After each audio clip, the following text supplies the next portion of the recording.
une porte dont l'ouverture permanente défie notre compréhension. Ce n'est ni une métaphore, ni un mythe. Dans le Saint-Coran et la tradition prophétique, Bab al-Jahannam, la porte de l'enfer, est décrite avec une précision glaçante. Son existence et sa nature sont des vérités révélées, non pour terrifier sans raison, mais pour avertir avec une clarté absolue. Ce que les textes sacrés islamiques disent de ce qui l'attend, de ceux qui la franchiront et du sort qui se joue aujourd'hui même devant elle, va ébranler vos certitudes et peut-être transformer votre vie. L'enfer en islam, Jahannam, possède une réalité ontologique. C'est une création d'Allah subhanahu wa ta'ala, tout comme le paradis. Sa porte, mentionnée à plusieurs reprises, a une caractéristique unique qui la distingue de la porte du paradis. Bab al-Rayyan, elle est toujours ouverte, et ceux qui avaient mécru seront conduits par groupe à la géhenne. Puis, quand ils y parviendront, ces portes s'ouvriront. Les portes s'ouvrent à leur arrivée, suggérant qu'elles étaient potentiellement closes, mais surtout qu'elles sont prêtes. Leur ouverture perpétuelle est un état décrit dans la Sunna.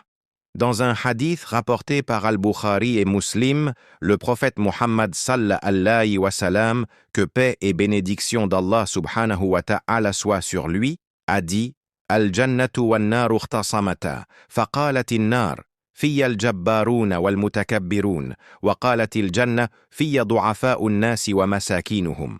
Le paradis et l'enfer se sont disputés. L'enfer a dit « Les orgueilleux et les tyrans entreront en moi ».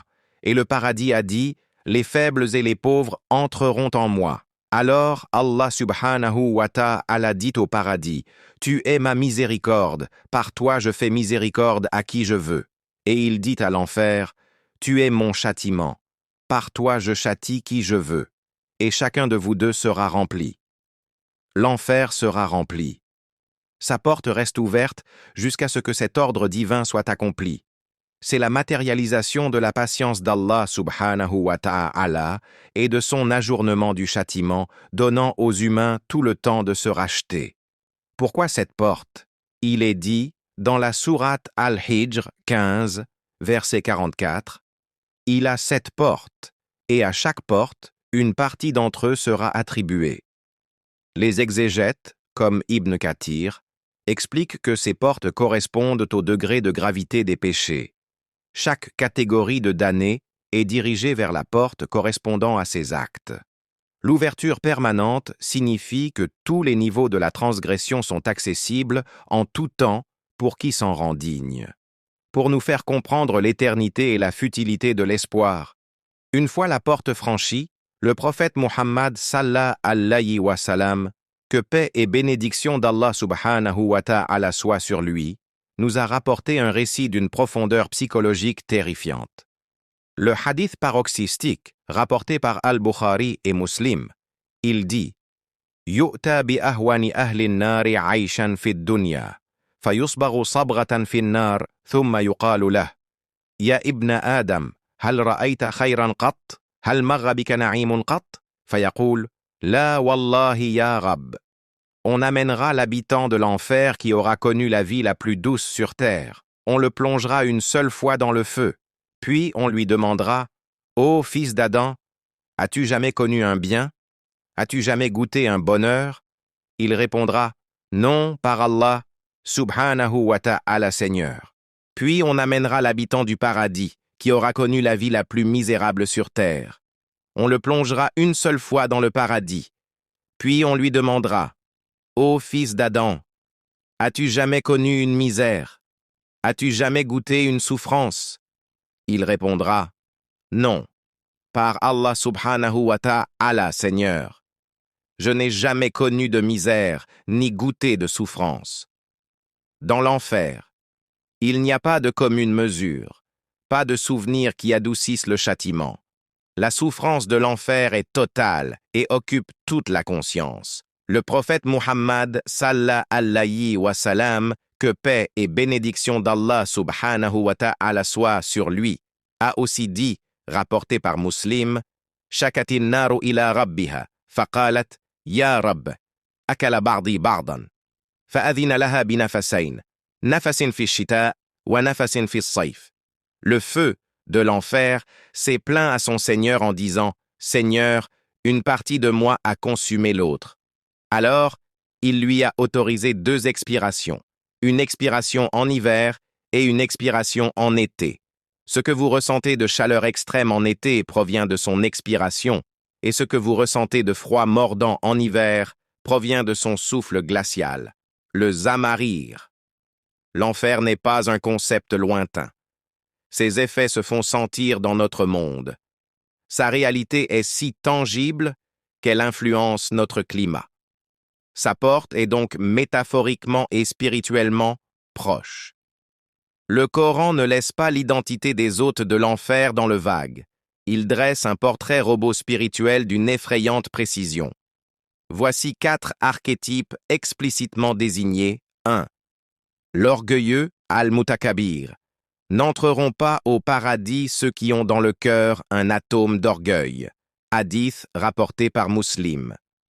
L'orgueil, c'est le refus de se soumettre à la vérité. Le pharaon disait « Je suis votre Seigneur, le Très-Haut ». C'est aujourd'hui l'être humain qui se prend pour le maître absolu de la création, niant son créateur, méprisant les autres. 2. L'injuste az-zalim. Il est dit dans la sourate en Nisa 4, verset 30. وَمَا يَفْعَلْ ذَلِكَ عُدْوَانًا وَظُلْمًا فَسَوْفَ نُصْلِيهِ نَارًا. Sourate Nisa 30. Et quiconque commet cela, l'injustice, par transgression et par iniquité, nous le jetterons au feu. L'injustice, zulm, est d'abord envers soi-même, par le péché, puis envers les autres.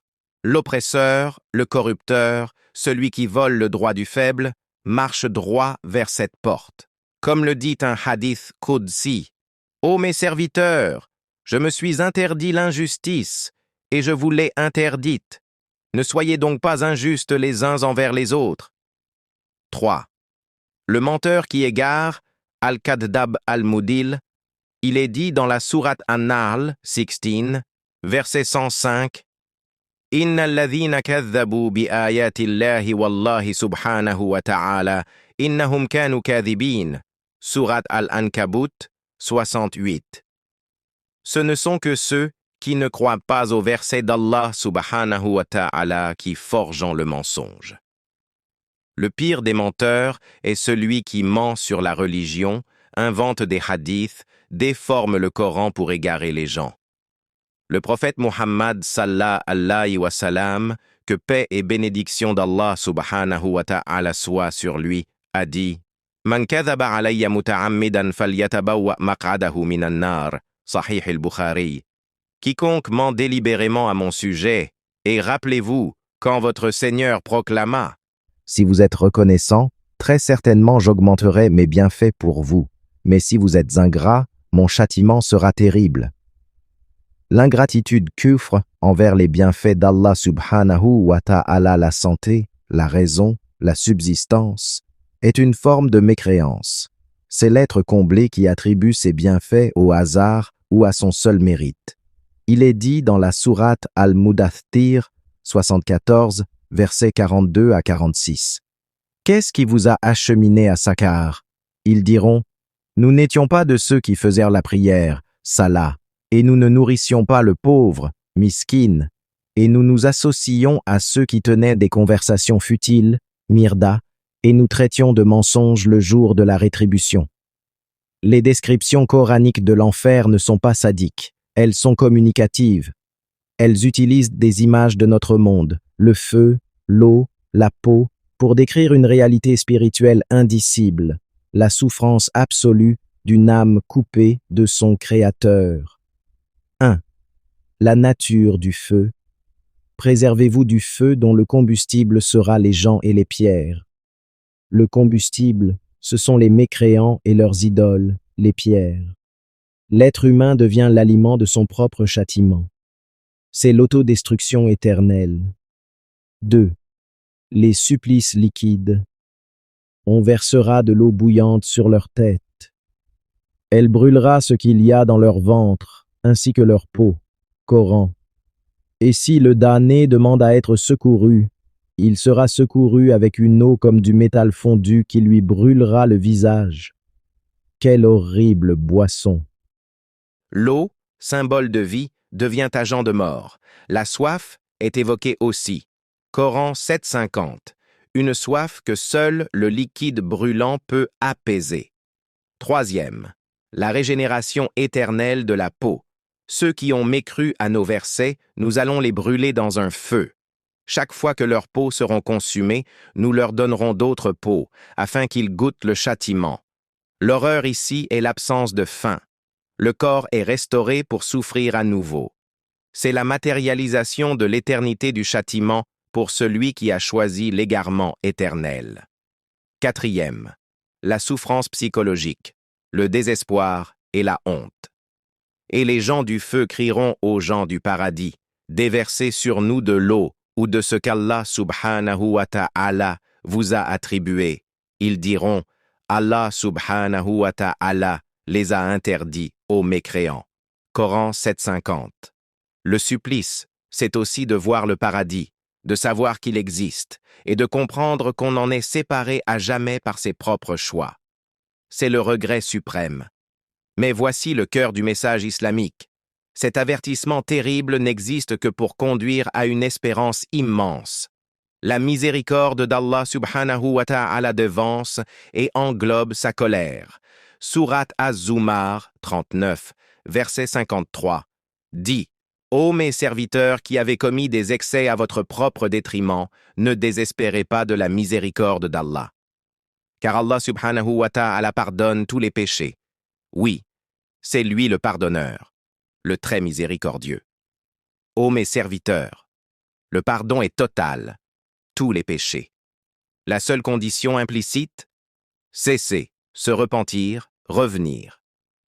Les clés concrètes pour s'éloigner du seuil. 1. At-Tawbah, le repentir sincère. Il a 3 conditions. Abandonner la faute, la regretter, et prendre la ferme résolution de ne plus y revenir. S'il s'agit d'un droit envers autrui, il faut en plus restituer ce droit. Et revenez repentant à votre Seigneur. 2. Al-Ikhlas, la sincérité, et At-Tawhid, l'unicité divine. Certes, Allah ne pardonne pas qu'on lui associe quoi que ce soit. À part cela, il pardonne à qui il veut. Le fondement est la purification de la foi. 3. As-Salah, la prière et les bonnes actions. Le prophète Muhammad sallallahu alayhi wa sallam, que paix et bénédiction d'Allah subhanahu wa ta'ala soient sur lui, a dit, les 5 prières, le vendredi au vendredi et le ramadan au ramadan effacent les péchés commis entre eux, pourvu qu'on évite les grands péchés. Muslim. Et accomplit la prière aux 2 extrémités du jour et à certaines heures de la nuit. Les bonnes actions effacent les mauvaises. Le prophète Muhammad sallallahu alayhi wa sallam, que paix et bénédiction d'Allah subhanahu wa ta'ala soient sur lui, a rapporté ces paroles divines, hadith Qudsi. Ô fils d'Adam, tant que tu m'invoques et que tu espères en moi, je te pardonnerai sans m'en soucier. Ô fils d'Adam, si tes péchés atteignaient les nuages du ciel, puis que tu me demandais pardon, je te pardonnerai. At-Tirmidhi. La porte du repentir est plus grande et plus ouverte que la porte de l'enfer. La première ferme la seconde. Alors oui, Bab al-Jahannam, la porte de l'enfer est ouverte. Elle l'a toujours été. Elle est le rappel austère de la gravité de nos choix, de la réalité du jugement et de la justice parfaite d'Allah subhanahu wa ta'ala. Le véritable frisson ne vient pas de la peur de l'enfer, mais de la prise de conscience que notre vie est ce court instant où nous choisissons, par nos actes et notre foi, quelle porte nous nous préparons à franchir pour l'éternité. L'avertissement est glacé. L'espérance, elle, est brûlante de vie. Le choix vous appartient. Le temps, lui, est compté. Sourate 79, versets 40 à 41. Et quant à celui qui aura craint de comparaître devant son Seigneur et aura préservé son âme de la passion, le paradis sera alors son refuge. Cette vidéo était-elle un rappel utile pour vous? Partagez vos réflexions dans les commentaires avec bienveillance et respect. N'oubliez pas de vous abonner pour plus de contenu qui éclaire le cœur et l'esprit.